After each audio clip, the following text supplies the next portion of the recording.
Direction plus précisément la ville de Hyères, juste à côté de Toulon, où un arrêté préfectoral assez surréaliste a été pris par le préfet du Var. Donc un arrêté qui vise à empêcher les Marseillais connus pour trafic de stupéfiants de venir dans la ville de Hyères. Bonjour Bruno Bartocchetti.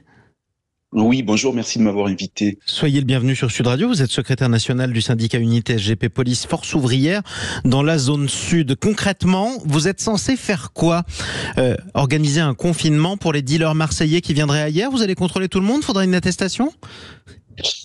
Oui, ça ressemble un petit peu à ça, et donc ça demande un déploiement de travail, comme vous l'avez dit, un peu surréaliste, car finalement notre volonté est d'aller beaucoup plus loin en matière de trafic de stupéfiants.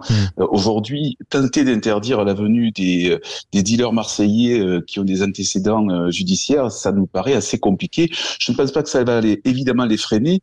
Je retiendrai surtout, si vous le permettez, que nous avons un préfet très courageux qui cherche des solutions, mais qui cherche des solutions. Oui. Ces solutions, vous en doutez manifestement.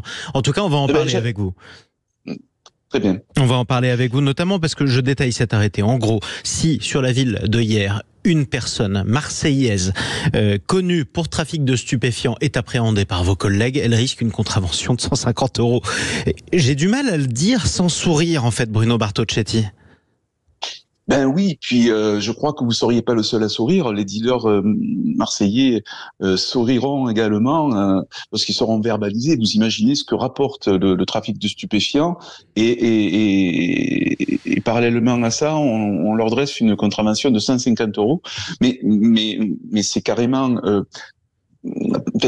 surréaliste bien sûr, mais c'est se moquer un petit peu du travail de la police. Finalement, on n'est pas là pour appliquer des arrêtés préfectoraux qui ne serviront à rien.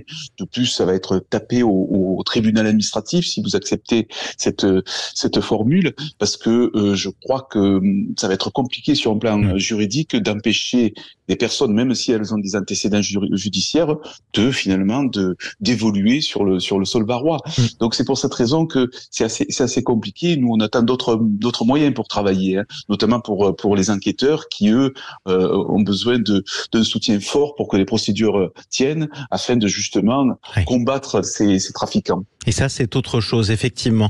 Et c'est peut-être moins du ressort du préfet du Var. Maintenant, parlons du fond de cette affaire, parce que cet arrêté n'a pas été pris pour rien. Concrètement, vos collègues de la police dans le Sud redoutent que la ville de Hyères tombe aux mains des trafiquants de drogue marseillais, précisément. C'est ce qui est en train de se passer sur place.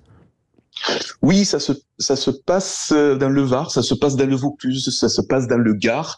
Vous avez, et même ailleurs, vous avez cette pieuvre de la DZ Mafia qui veut prendre sa place et qui prend sa place dans toute la zone sud, et qui prennent les points de deal très très importants comme celui-ci. Mais il n'y a pas que ce point de deal dans le Var, il y en a d'autres. Qu'est-ce que ça veut dire prendre un point de deal ? Concrètement, on arrive par la force avec des kalachnikovs et on en chasse les dealers d'avant, ou alors on les soumet ? Eh bien, écoutez, oui, les deux. Soit on les chasse, soit on les soumet. C'est un peu permettez une comparaison, c'est comme un supermarché qui va prendre sa place, qui va chasser d'une manière légale les petites épiceries pour y mettre leur supermarché et voilà leur petite place dans des endroits où justement on peut gagner beaucoup d'argent. Et c'est ce qui se passe. Désolé pour la métaphore, mais c'est un petit peu ce qui se passe avec la DZ Mafia. La différence, c'est que justement c'est illégal. Ce qu'elle fait, dernier point, parlez-nous quand même de cette DZ Mafia, qui n'a de mafia que le nom, parce que c'est une définition très particulière. Malgré tout, c'est une organisation criminelle marseillaise d'origine algérienne, j'imagine, puisqu'il y a le terme DZ, Al-Jazair, qui est en train d'étendre son emprise sur tout le sud de la France, quoi. Oui, c'est exactement ça, et ça va même au-delà de la zone sud, et c'est vrai que ils se donnent beaucoup de moyens quand ils veulent prendre un point de deal. Eh bien, c'est 4-5 dealers armés jusqu'aux dents qui viennent, qui soit intimident, soit éliminent des dealers en place, et c'est comme ça qu'ils prennent leur place.